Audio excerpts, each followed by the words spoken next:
All right. I will be brief. Good morning. This is a fantastic facility to hold our media days. I'm really excited about getting the 2024 season started.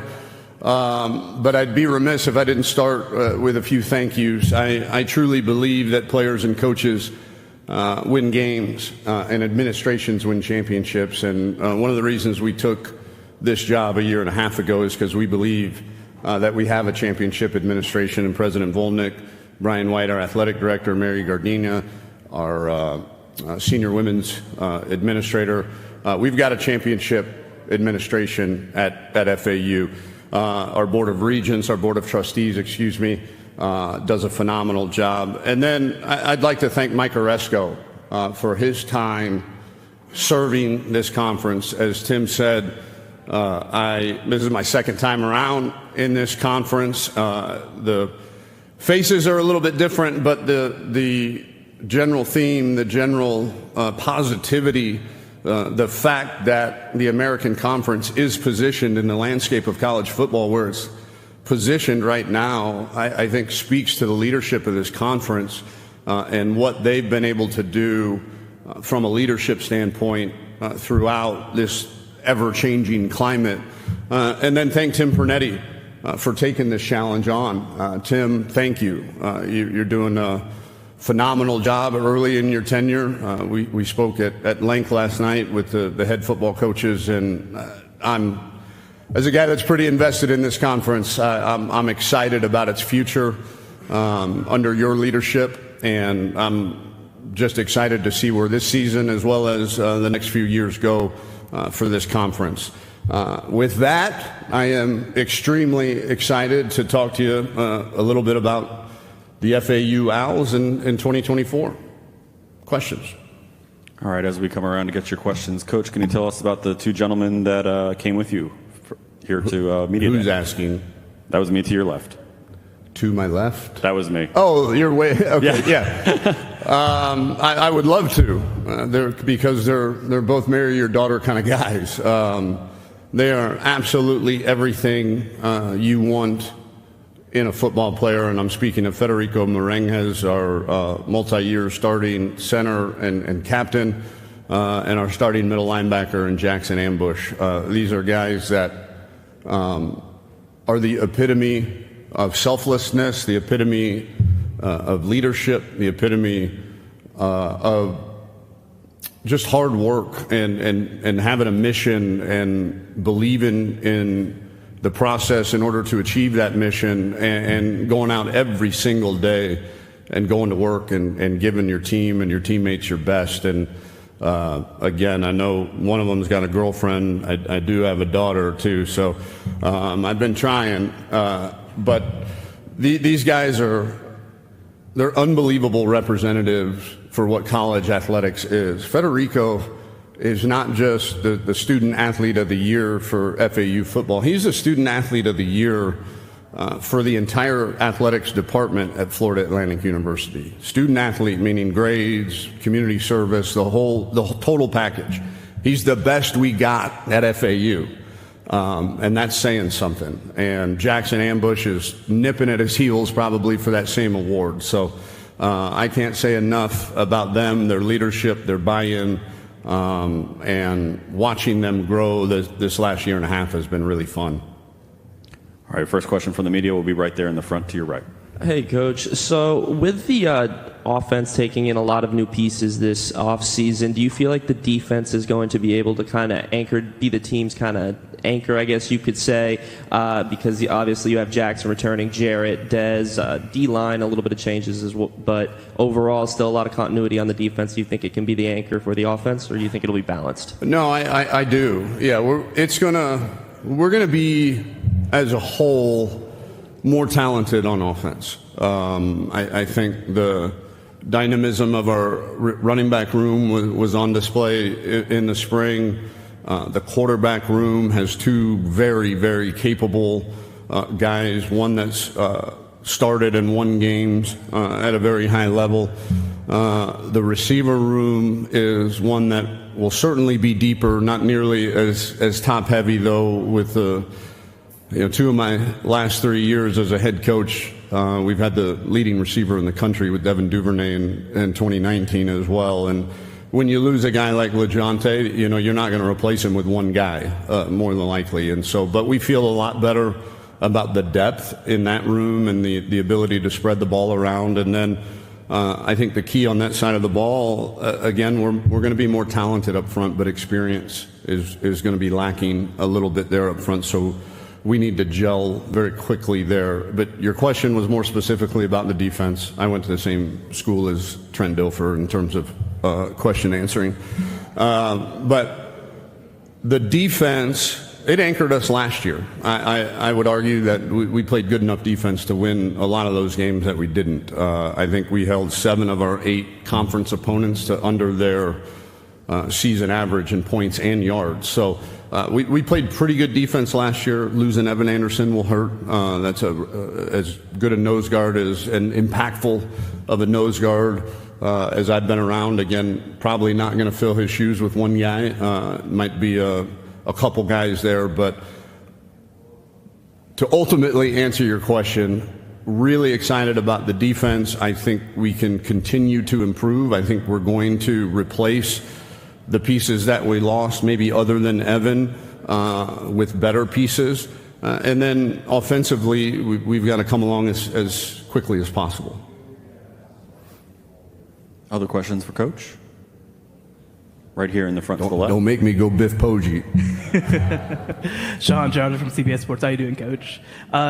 I'm curious, a year into the job, I mean, what's kind of been what you expected and what's sort of been challenges that maybe you didn't anticipate? Well, I think, not going to a bowl game for the first time in your career as a head coach gave me a lot of time to think. I didn't realize you had that much time, Christmas break. And I think, a couple things. One, we were last year's team, I shouldn't say we, last year's team was 1-5 in one-score games. So we had the requisite talent to be in those games. We just didn't have quite enough to be the difference, right? And I'm talking about on the road at Illinois after getting your butts kicked by Clemson, and it's a 6-point game in the fourth quarter, and then you go to the other side and you say we had a culture good enough to keep us in those games, and those games that maybe we shouldn't have been in because of the talent, but just not quite enough to carry us over the top. So I feel like we've improved the talent, we've improved the culture, and what I've learned in my time here is that we made the right decision.